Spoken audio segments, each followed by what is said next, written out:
એ નગરપાલિકાને એના દરવાજા ખુલ્લા છે ને હાઈકોર્ટ સુધી દરવાજા ખુલ્લા છે ને એ ભાઈએ જેને અરજી કરી છે બરોબર આ કેબિનના વિરુદ્ધમાં કે આ ઠરાવના વિરુદ્ધમાં, તો એ ભાઈના પાસે 15-10 અરજી આપણને નોટિસો આપી.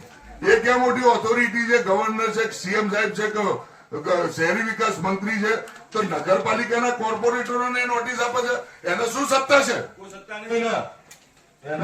કોર્પોરેટરના બીવડાવાના ધંધા કર્યા છે. 18-10 આ બોર્ડે ઠરાવ કર્યો, તો અત્યાર સુધી તું મારા જોડે મુહૂર્ત જોડાવતો તો ભાઈ સંજય પટેલ હાઈકોર્ટ સુધી કેમ ઊંધો ના પડી ગયો તું? હાઈકોર્ટમાં સ્ટે લાવી દેવો તો ભાઈ તારે. એ ભૈયાના ખેતરની અંદર ડીપી રોડ જે નીકળે છે એ ડીપી રોડ ની જગ્યા દબાઈ છે. એટલે આવી નગરપાલિકામાં આપણે બધા વિસનગર શહેરના ચૂંટાયેલા પ્રતિનિધિ છે. રસ્તા ઉપર ચાલતો અરજીબાજ કોક અરજી કરે, વહીવટ એવા અરજીબાજો કરશે નગરપાલિકાનો. તમને દિશાઓ એ બધા લુખાઓ બતાવશે વિસનગર શહેરના અરજી માસ્ટરો કે ભાઈ આ રીત તો તમે ઠરાવ ન કરી શકો. હાઈકોર્ટમાં આરોપી ભાઈ બનાવી દે ને, તું ઊંધો પાડીને આરોપી બનાવવા કે આ ભૂતકાળમાં 25/2/25 નો હાઈકોર્ટનો ઓર્ડર છે. એમાં આ સંજય પટેલને કલેક્ટરશ્રીને આરસીએમ ને હાઈકોર્ટે હાજર રાખી કાઢી નાખેલા છે. ફરીથી હાઈકોર્ટ જા ભાઈ તું. એ ભૂતકાળના કેસમાં નગરપાલિકાને કોર્પોરેટર ગયા એક બિલ્ડિંગ બાબતે હાઈકોર્ટે 2 લાખનો દંડ ફટકાર્યો હતો.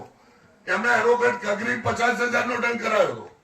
એટલે ફરીથી જા તું. સંજય પટેલને મારે ખુલ્લો આમંત્રણ છે, પણ કોર્પોરેટરને આ રીતના ડરાઈને એક મંડળી રચીને આ રીતના કોઈના વ્યાજબી માંગણી હોય, 40 વર્ષથી એ જગ્યા ઉપર બેઠેલો માણસ હોય ને એને રોટલો મળતો હોય. નગર ભૂતકાળના 2001 થી 10 બોર્ડમાં વિસનગર નગરપાલિકા અમારા બોર્ડમાં પહેલા ભાઈ ઘોષાના બોર્ડમાં કેટલા લોકોને કેબિનો જગ્યાઓ પાડેલી છે.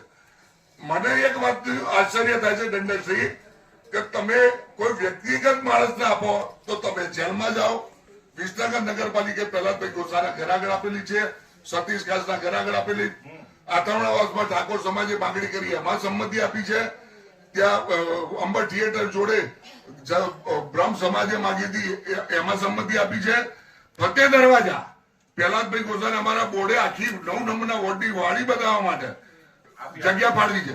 તો એવો તો કોઈ કાયદો નથી કે ભાઈ કોઈ સમાજને જગ્યા આપો એમાં સજા ના થાય ને એક વ્યક્તિને જગ્યા આપી તો એમાં સજા થઈ જાય. એટલે લુખાનવારી ચેલેન્જ છે કે તું હાઈકોર્ટ જઈ તારામાં તાકાત હોય ને સ્ટેપ લેવડાઈ જાય છે. આની બહાલી લેવી જોઈએ. કાં તો અધિનિયમ મને બતાવો કે કયા અધિનિયમ પ્રમાણે તમે બહાલી લેતા નથી. રૂપલભાઈ ની વાત આજે સંમત છીએ અમે. ને બીજો વિષય, જે પણ કોર્પોરેટરો લેટર આપે બોબડા કે બેરા નથી. એ નગરપાલિકાના બોર્ડરૂમમાં ગઈ વખત એક કોર્પોરેટરનું મનીષભાઈ બારોટનું કહેવું છે કે ભાઈ મારી સહી નથી, મારો લેટર કોક આપી આવ્યું છે. એટલે બોર્ડરૂમમાં જે કોર્પોરેટર હાજર હોય જેનો વિરોધ લખાવો હોય એ પ્રેમથી વિરોધ લખાવો. લેટરો ભેગા કરવાના ધંધા જે કર્યા છે ને એ કોર્પોરેટરની પણ પક્ષમાં રજૂઆત કરવાના. આ એ પક્ષ વિરુદ્ધનું જ કોમ છે. આપણા પક્ષમાં ચૂંટાઈને પછી એકબીજા લેટરો ભેગા કરીએ અયોગ્ય છે. ભાઈ ચૂંટાયેલા પ્રતિનિધિ છો તમે, તમને બોલવાનો અધિકાર છે, કોઈ દબાણ છે નહીં. ખુલ્લા મતે તમારો મત આપી શકો, એમાં કોણ રોકે છે? અને આ ભાઈ સંજયભાઈ છે ને એમને એમના ખેતરમાં જઈને ડીપી રોડ પડે છે, વિકાસ નકશાની અંદર ડીપી રોડ છે, જે આશરે 1.5 થી 1.5 કરોડ રૂપિયાનો ડીપી રોડ છે, એમને દબાયો છે.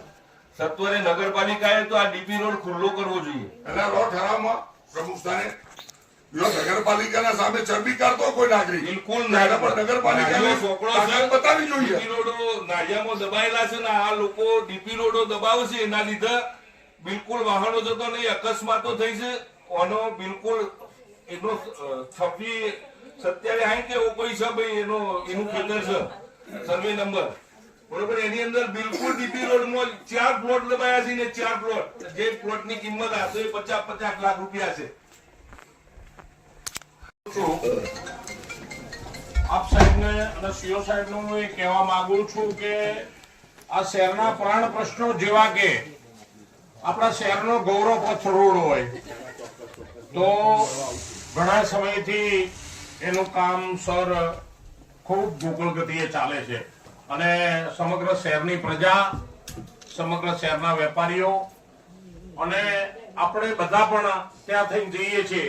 એટલે બધા આપણે ત્રાહીમામ છીએ. તો મારી સર આપ સાહેબ બંને પ્રમુખ સાહેબ અને સીઓ સાહેબને બંનેને વિનંતી છે કે આપ કોન્ટ્રાક્ટરને ઝડપીમાં ઝડપી એને સૂચના આપી અથવા તો જે નોટિસ આપવું પડે એ જે આપી અને આ ગંભીર સમસ્યામાંથી આપણે શહેરને મુક્ત કરીએ.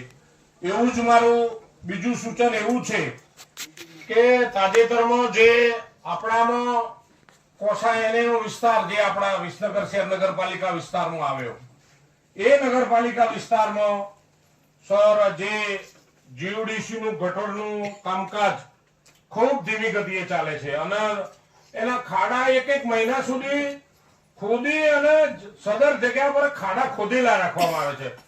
તો એ તરફ પણ સર હું આપને ધ્યાન દોરવા માંગુ છું. તાજેતરમાં એક વયસ્ક બેન જે આપણો ખાડો ખોદેલો હતો એ ખાડાની અંદર પડી ગયા અને મહા મુસીબતે એ બેનને કાઢવામાં આવ્યા.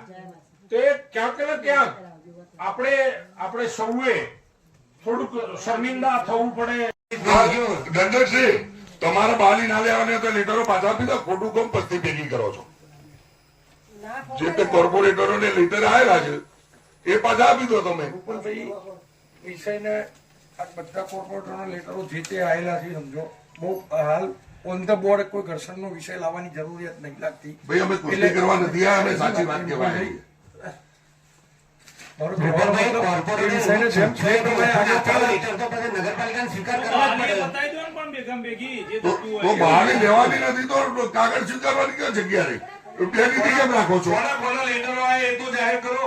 કોના લેટરો આવે? બે નીતિઓ કા રાખો તમે? ભાઈ એ મારો સ્પષ્ટ વિરોધ રાખો. છે, તારાબેનનો વિરોધ છે, ભારતીબેનનો હું એમ નહીં કહેતો છે. ભાઈ, જનરલ નોંધ કોનો કોનો છે? આપણે કોર્ટ કચેરીમાં પડવા માંગતા નહીં.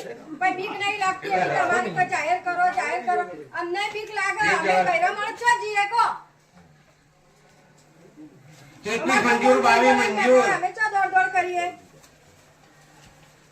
23 એજન્સીને પોતાના ખર્ચે અને તેમના જોખમે કરવાની છૂટ આપવામાં આવે છે.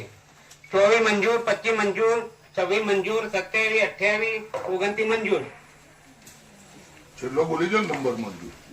30 મંજૂર 31 મંજૂર 32 મંજૂર 33 પાંચ મંજૂર વર્ષ ચલાવી નાખો આપણે, કયો? કોર્પોરેટરોને શીખવા દીધું છે આપણે. મંજૂર 39 કોઈની ચર્ચા જ આપણે ક્યાં કરી 5 વર્ષના બોર્ડોમાં? પતિ જો 40 મંજૂર કોઈએ ઓળખ્યા જ નહીં કોર્પોરેટરો કોણ છે. ચલો ભાઈ, મંજૂરીમાં છે.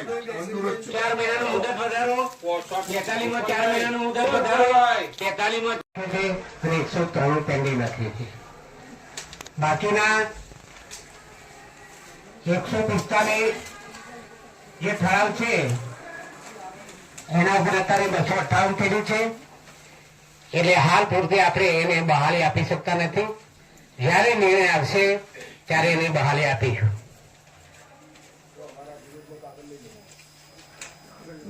167 માં થતું હોય તો કઈ કરો એ મારી મારું એ જગ્યા કહેવું છે દંડકશ્રી કે બહાલી 12 મંજૂર 13 મંજૂર 14 મંજૂર 15 મંજૂર 16